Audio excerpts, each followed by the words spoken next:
yeah, maybe we can talk a little bit about how you get to it and the work we're doing to build it. Just to build on, I think it is fascinating, and what you're alluding to is, soul within a team. It is a bit intangible, and it is a feeling, and that's really hard to say when we're here to talk about performance, and we're now talking about feelings in a team. Mm. But actually, as human beings are really noticed at the moment, and this is what I'm picking up as well with the teams where we work.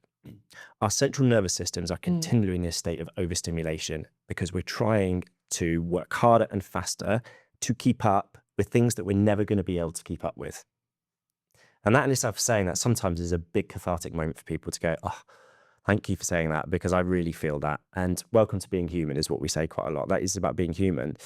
And so when you see teams who have soul, you see a regulation, an ability of the people within the team to regulate their central nervous system through not just doing one thing, but I think a number of things, which typically over the years have been the kind of the fluffy stuff, the stuff which, okay, we need to perform, we've got to get our metrics right, we've got to hit our KPIs at the expense of everything else. And I spoke earlier about the vulnerability of teams. If you're on that track, you can still perform, but it comes at a cost in that people aren't united, people aren't together, people don't see the value in learning Barclay's name, Barclay.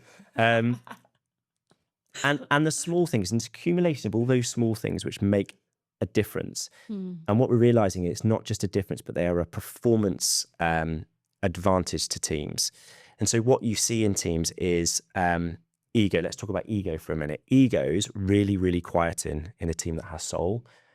And the purpose, the pride, and the value part of that team gets deeper and deeper and deeper. So if you're an outsider looking in, you'll see calm central nervous systems, people connecting on a human level. You'll see rituals. And let's look at the New Zealand All Blacks for a moment, the famous rugby team, and their work has been widely published by James Kerr through his book Legacy. Talks about the haka, talks about their ethos of planting trees that you'll never see. So being part of something bigger than the thing right in front of you. And in a team context within a corporate organization or a business, those things are components of high performance. They really are, they matter, and the regularity of them. And the other big thing that I think for me you'll see, which many teams don't do well, and it links a little bit to telling the truth, is teams that have soul refuse to turn a blind eye on the behaviors that are not serving them.